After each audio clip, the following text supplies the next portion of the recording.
Kok lemot ya ya.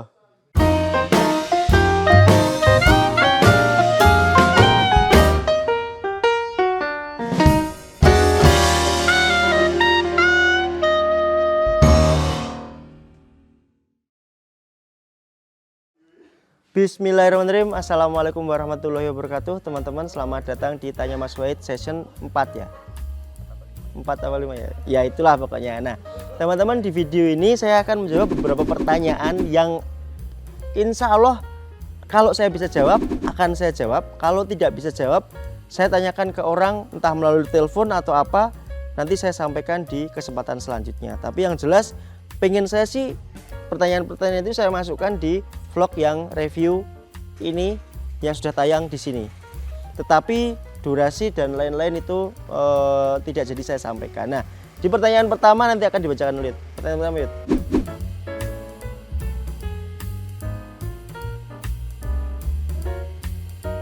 Oke. Jadi gini, untuk isyarat tangan yang saya tahu kalau menandakan ini yang orang dulu-dulu ya. Sekarang sih sudah nggak ada karena itu kan kayak gini kayak disampaikan di angkot atau begini-begini itu angkot kan. Nah, angkot sekarang tuh sudah satu kalau di desa seperti ini sudah jarang karena sudah banyak angkot online. Tapi kalau di kota kayak di mana Bekasi, Jakarta yang sering saya lihat mereka tidak komunikasi lagi, mereka lebih ke saya kamu. Tetapi kalau di sini setahu saya ya, ini nanti kalau komen-komen aja kalau saya salah. Di sini yang saya lewati tadi ada 2 penumpang gitu. Nah, itu yang saya tahu. Yang saya tahu itu kan kadang berisik 4 atau apa. Nah, yang saya tidak tahu adalah ketika nunjuk-nunjuk seperti ini. Itu artinya gimana saya tidak tahu. Tetapi kalau bahasa isyarat lampu sen itu paham banget. Nah, terutama di Pulau Jawa ya, karena di Sumatera kabarnya berbeda. Kalau di Pulau Jawa ini harusnya dibuatkan satu video lagi sendiri nih. Ini praktiknya, tapi ada usulan dari Mbak Rita, saya males untuk eksekusinya karena modalnya banyak dan resiko, tapi kapan-kapan kita harus lakukan. Kalau sen kanan, misal iring-iringan begini ya, kita sebagai kita pemimpinnya sen kanan dan kanan terus, itu artinya yang di belakang boleh ikut terus aja sampai yang pemimpin leadernya itu sen kiri, kita harus masuk, dan kalau nggak nyampe harus segera nyari celah yang lain di belakang yang didahului. Nah, kalau sen kanan lalu dia udah masuk, dia langsung tiba-tiba sen kiri, artinya kita jangan ikut-ikutan karena di depan sudah tidak ada space lagi itu masuk. Nah, begitu hazard jalan lurus tiba-tiba hazard di depan ada halangan, itu sudah sering sekali saya sampaikan. Kemudian lampu kalau dari lawan arah dep-dep itu bisa saja menyapa, bisa saja minta jalan. Nah, untuk klakson ini kita bikin sendiri aja, kita cepat aja di sini. Tin terima kasih atau menyapa, tin juga masih menyapa, tapi kalau sudah panjang marah biasanya, tin gitu marah. Nah, bahasa isyarat seperti itu yang paling sering terjadi di jalan. Nah, sen sekali lagi, sen sepertinya sudah itu tidak banyak juga yang bisa kita sampaikan karena masing-masing daerah juga berbeda, masing-masing pengemudi juga berbeda. Kadang kita temui mendahului aja sen, begitu setir balik lurus kan dia sok mati sendiri tuh sennya ceklek. Ya udah lurus aja, tidak ngode harus ke kiri atau masih bisa ke kanan. Nah, itu sama berlaku juga untuk yang dari kiri, sen kiri terus-terusan tip kita boleh ikut di kiri. Itu biasanya di jalan yang pantura yang 4 lajur itu masih bisa seperti itu. Tetapi kalau sudah tarik atau dimatiin, minimal kita jangan ikut lagi, jadi tidak ada potensi lagi. Nah, apalagi kalau sudah ditarik ke kanan, kita harus nyari tempat untuk balik, bisa jadi di depan ada halangan, mobil berhenti atau aspalnya habis. Yang kedua,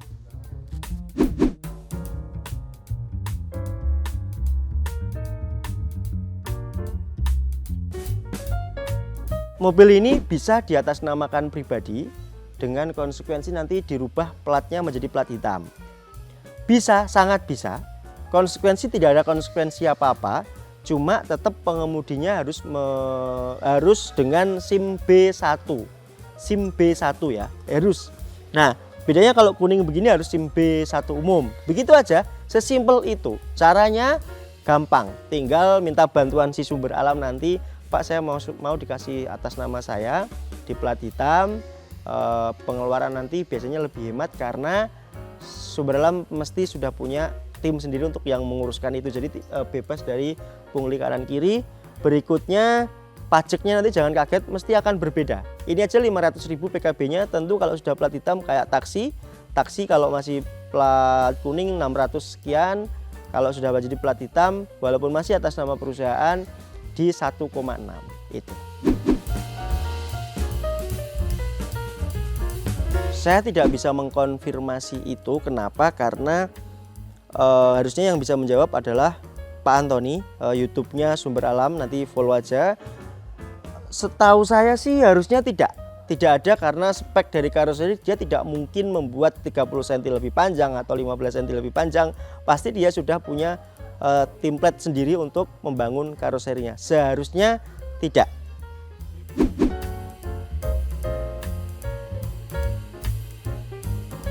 Pertanyaan macam apa itu? Kayaknya nggak bakal bisa deh. Kayaknya nggak bakal bisa. Kenapa? Orang mobil kecil aja yang manual masih belum bisa sampai sekarang, gereng-gereng ora genah. Matic baru bisa kemarin-kemarin, ini suruh menyetir mobil sepanjang ini yang Bos Ipul aja tadi mundurnya nggak bisa-bisa. Jelas nggak bakalan bisa dan tidak mungkin juga ngajari karena dia nggak bakalan mau. Dah, nggak pede sama sekali dan untuk apa gitu loh. Enggak jalan pasti. Ya udah nanti saya sampaikan bahwa dia ditantang untuk mengemudikan ini dari sini sampai perempatan aja. Kita lihat. Ya, kenapa sudah dibahas di videonya? Tonton aja di sini. Cuma ya kalau bisa saya jawab karena pernya menggunakan per daun, kemudian dibikin keras, kemudian barangnya tidak lebar namun tinggi, jelas itu akan seperti dilempar-lempar. Video lengkapnya tonton aja di sini.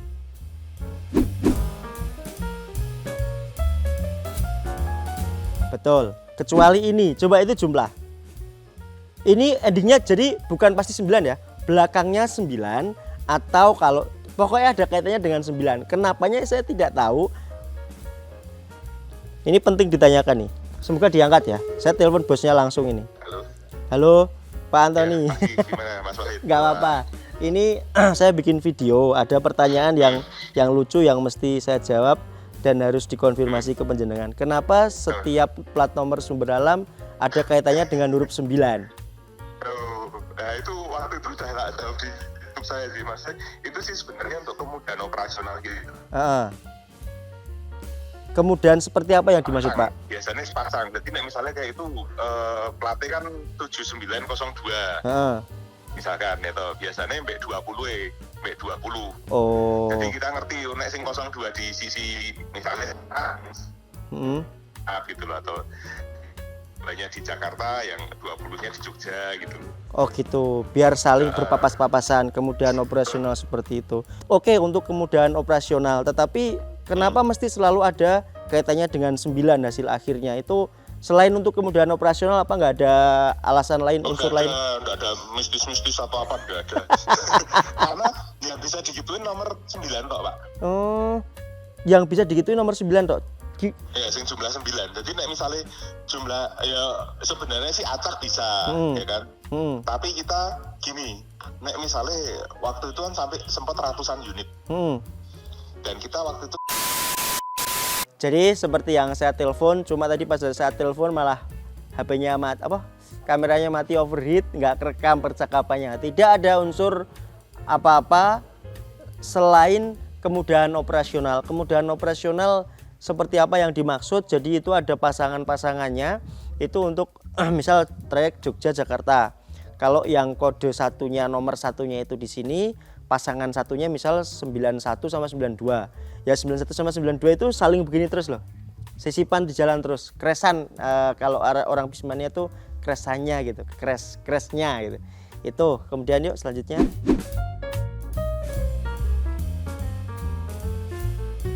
Betul, memang tidak semuanya, tapi jadi gini. Ngebut atau ugal-ugalan memang relatif ya, tergantung siapa yang memandang. Bagi sisi pengemudi mungkin dia tidak merasa seperti itu, tapi bagi orang yang didolimi, artinya jalurnya benar-benar direbut gini kan, dia begini, itu wes ngebut ugal-ugalan dan lain-lain. Tetapi alasan yang menurut saya harus kita tengah-tengahi, kita harus berbaik sangka adalah keterbatasan waktu yang tersedia di dalam trayek itu. Misal dari Semarang jam 8, dia itu dijami dari supaya nyampe Purworejo itu maksimal 3 jam. 3 jam. Nah, kalau pengemudi biasa 3 jam itu udah ngebut nggak istirahat karena rata-rata 4 jam gitu.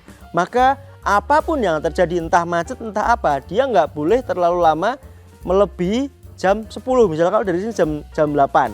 Karena di masing-masing titik itu sudah ditunggu penumpangnya. Itu alasan yang pertama. Misal jam 8 start, jam 10 dia sudah ditunggu di Purworejo.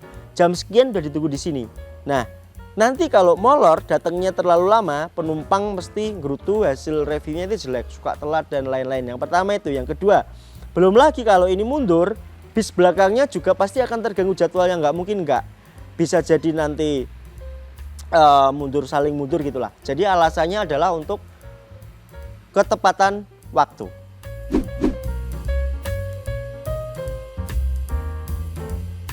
Beda banget. Plat hitam, angkutan pariwisata plat hitam itu sebenarnya tidak untuk penumpang umum. Jadi saya punya misalnya mobil yang agak gede apa ya kira-kira ya.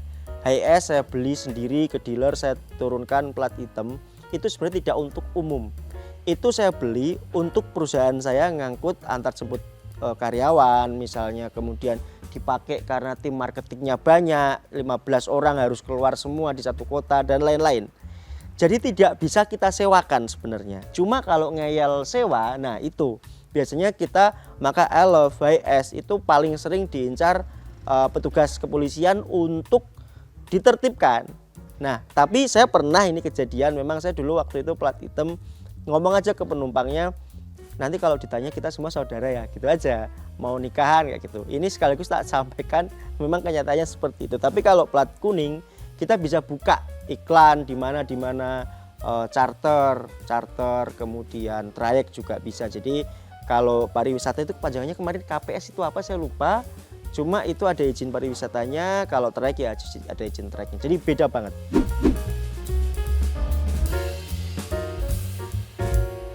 Gini, kalian tahu pompa air terbaik merek apa? Sanyo. Branding. Nah, cuma branding akan terbukti kalau perusahaan itu mampu memenuhi ekspektasi dan selalu menyajikan produk yang terbaik. Kan begitu. Selama ini di bis, karoseri terfavorit penumpang itu ya Adi Putro karena desainnya keren. Desainnya keren, harus diakui apa tidak, desainnya keren. Cuma untuk build quality, bahan yang dipakai belum tentu Adi Putro terbaik. Banyak yang bilang yang terbaik adalah Morodadi Prima. Oke, karena saya pernah sharing dengan drivernya, bobot ketika Morodadi Prima yang bikin itu jauh lebih mantep rasanya, makanya mobil juga lebih anteng. Nah, itu yang terpenting. Cuma dari segi desain, entah kenapa selain Adi Putro mungkin desainnya juga kurang difavoritkan. Padahal Laksana itu kalau bikin bodi juga bagus. Desain loh ya, ngomong desain. Bahkan daleman, interior dan lain-lain Laksana itu mewah banget. Mewah banget. New Armada Magelang juga bikin Evo Bus waktu itu keren banget. Desainnya bener-bener out of the box. Tapi kenapa masih Adi Putro? Ya karena Adi Putro kuat brandingnya. Jetbus ada yang kecil pakai MC, Jetbus HD, Jetbus 1, 2, 3. Nah itu brandingnya aja yang kuat. Dari segi kualitas tidak berbanding lurus. Menurut saya begitu. Karena bodi dari karoseri manapun kalau sudah umur 5 tahun sampai 7 tahun tetap nggak enak seperti ini. Tetap kerket-kerket, tetap ada yang retak, tetap ada yang bocor bahkan jendelanya seperti itu. Duh, rawatan per bulan saya tidak bisa ngomong banyak karena saya bukan pelaku, tapi waktu itu kalau saya masih melakukannya sendiri benar-benar hemat. Kalau hitung-hitungan per bulan kita cuma keluar oli, BBM, filter solar pun masih belum sebulan, ban juga belum. Yang berat adalah kalau ada yang rusak. Dandannya apa ya itu? Paling sering AC. AC pun sekali dandan 1 juta itu pun tidak 2 bulan, 3 bulan baru dandan lah. Tidak sering. Perawatan per bulannya murah banget, cuma solar, oli mesin, filter oli udah. Filter olinya ada berapa ya? Solar sama filter.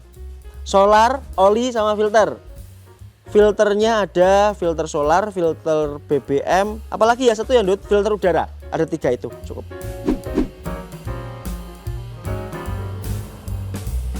Bagaimana apanya? Prosesnya. Biasanya kalau sudah punya plat kuning, dia punya divisi khusus untuk pembayaran pajak. Orang saya yang sekelas acak-acak begini sudah ada tim khusus yang ngurus pajak, ekspedisi. Jadi ada satu grup namanya pajak dan ekspedisi, yang nonton ini pasti kakak nih para pelakunya. Udah, pajak dan ekspedisi ada satu tim yang ngurus. Saya tidak bisa menjawab karena saya tidak pernah ngurusi sendiri. Cuma memang ya sama seperti bayar lainnya, cuma ada tim yang sendiri yang mengurus. Jadi tidak bisa saya jawab karena saya belum pernah melakukannya sendiri. Tapi menurutku masih sama dengan kita bayar ke Samsat, borongan kan. Sebulan ini 1 bendel, 10 mobil misalnya. Ya udah tinggal dibayar berapa habisnya, bayar tunai atau gesek, udah nota dan STNK baru sudah cair, sudah keluar.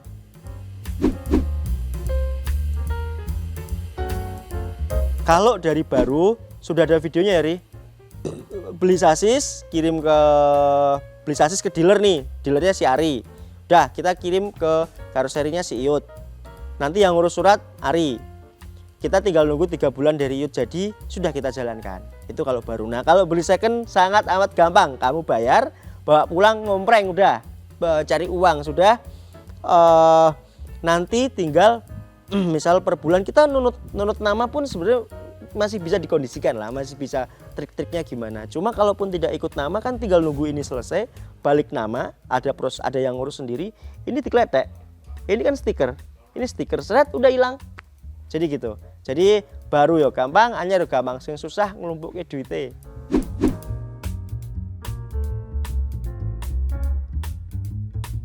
Saya tidak bisa bilang itu hoax ataupun fakta. Saya juga tidak bilang ini gampang tergelincir. Tergantung pengemudinya, tergantung ban yang digunakan, tergantung jalannya juga. Tetapi sepertinya tidak. Sepertinya itu berita hoax karena jarang kan ada berita elf terbalik. Kalau dia nggak ngebut banget. Ini mobil nggak bisa dibikin ngebut. Ini mobil kalian bisa tembus di 100 aja sudah itu suhu gitu. 80 aja sudah sangat baik. Itu ya. Jadi berita itu menurut saya tidak benar. Yang paling sering terbalik, tergelincir di jalan hujan adalah kalian tahu sendiri itu apa. Komen di bawah.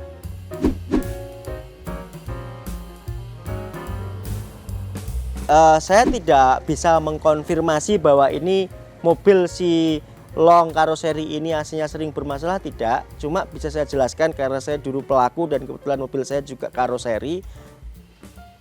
Yang awet itu ketika seperti mobil-mobil biasa yang dibangun jadi satu oleh ATPM-nya. Tetapi kan ini enggak. Ini pihak ketiga, jadi ada 3 pihak di situ, penjual sasis, pembangun bodi sama penyedia AC-nya. AC-nya kan diinstal. Instalasinya juga sepertinya kayak kita karoseri gitu kan, dipasang sendiri-sendiri. Di situ ada kabel-kabel yang mungkin agak rumit, kemudian ada instalasi yang agak rumit. Ya mestinya kalau sudah lebih 5 tahun memang benar sering trouble. Saya sendiri juga pernah merasakannya seperti yang saya ceritakan tadi di pertanyaan tadi. 2 bulan sekali itu pasti perbaikan AC.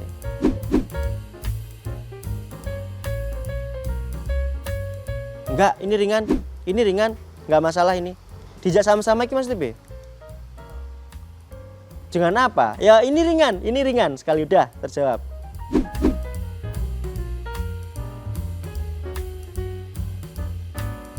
Kalau untuk mikrobus seperti ini, kalau untuk big bus Hino yang merajai. Kalau untuk mikrobus saya sering lihat kok yang di Ungaran mana Semarang mana tuh Ungaran ya, bukan Bawen. Itu kan Dina semua. Jarang sekali yang Hino karena nggak tahu kenapa.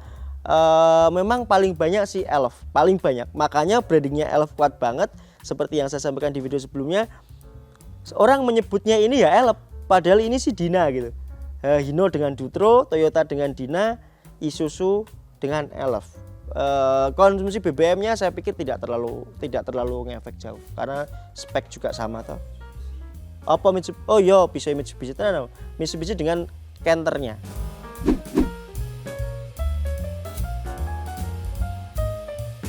Oke, jangan bayangkan perawatannya nanti akan nyusahin, enggak. Kalau sudah dandan ya 3 bulan berikutnya baru rusak lagi gitu loh. Nah, dulu itu saya dapat, kita dulu dapat tahun berapa sih mobilnya? Ah, itu hilang. tahun sing jelas tidak banyak dan tidak menyusahkan, cuma pangsa pasarnya kita turunin. Efeknya nanti ke pangsa pasar kita harus membidik orang-orang dengan harga murah. Contoh kalau pasarannya 1,5 ya kita jualan 1,1 aja lah. Karena jaga-jaga nanti kalau trouble di jalan kan murah Bu harga sewa, ya ngapain komplain kan gitu. Paling rusak apa sih nek mesin ini, kalau nggak ada tutup radiator yang rusak atau radiator bocor, ini nggak bakalan trouble di jalan mesinnya. Kalau kecuali suaranya memang berangkat ke batu, itu saya pernah sewa punya temen, tapi saya overload job, ambil punya temen, suaranya udah kasar amat. Ini kuat apa bro nyampe batu, ternyata di batu trouble beneran, dan itu susah. Tapi kan di jalan, di tengah sebelum jalan itu sudah ketahuan bahwa itu nggak bakalan sampai sana, tapi masih saya paksakan. Nah, tetapi kalau mobilnya sudah sehat jalan, insya Allah nggak ada trouble apapun.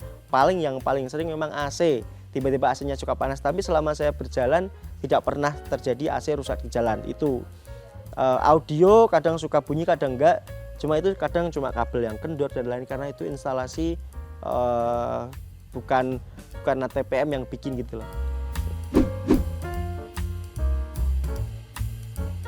Oke, ketika kita bilang seperti ini dan HS, berarti ini yang ada center, ada Dutro, ada Dina, satunya apa lagi tadi?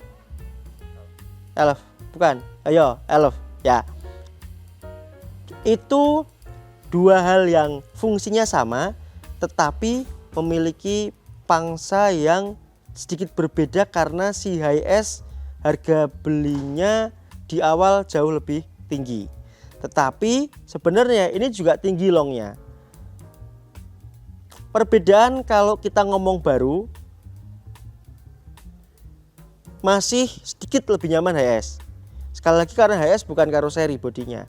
Kemudian mesin walaupun cuma 2500 cc tapi sudah di tune up sedemikian rupa sehingga lebih kenceng, bagi pengemudi lebih menyenangkan.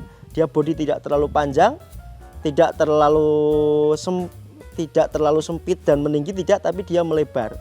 Jelas saya pribadi lebih memilih HS. Cuma kalau ngomongin secondnya HS itu harganya masih tinggi, walaupun tetap ada trouble sering juga, tetapi saya pikir HS kekurangannya adalah harganya yang sangat tinggi, itu aja. Kelebihan dia sedikit lebih nyaman, tetapi kalau sama-sama tidak terawat, HS juga nggak enak. Kenyataannya nggak enak gitu. Joknya juga nggak enak, mendingan ini. Jadi plusnya ini harga beli murah kalau second, dan kita bisa melihat ini ganteng, custom pilihan karoserinya juga banyak. Jok mau dibikin seperti apa juga relatif lebih mudah. Tapi kalau HS ya sudah seperti itu. Dalam dan luar seperti itu. Paling mentok kita bisa upgrade, itu pun akan keluar biaya mahal karena kita copotin semuanya. Ya udah, jadi plus dan minusnya. Makanya begitu HS turun, kok populasi si ini nggak berkurang sama sekali karena mereka memiliki pangsa pasar yang berbeda, tidak saling membunuh, itu aja. Teman-teman terima kasih, mohon maaf dari 388 tadi saya lihat sempat pertanyaan hanya bisa saya jawab ini karena sekali lagi durasi, dan itu kita ambil pertanyaan-pertanyaan yang paling banyak ditanyakan. Terima kasih sudah menonton. Sekali lagi mohon maaf apabila ada kesalahan yang saya sampaikan. Kalian kalau memang ada yang beda yang saya sampaikan, tolong sampaikan di kolom komentar dengan bahasa dan baik dan benar, supaya mana tahu nanti yang membaca juga dapat ilmu dari kalian, dan ilmu komentar kalian itu menjadi amal jariah yang terus-terusan mengalir ke kalian. Terima kasih sudah menonton. Sampai jumpa di video selanjutnya. Wassalamualaikum warahmatullahi wabarakatuh.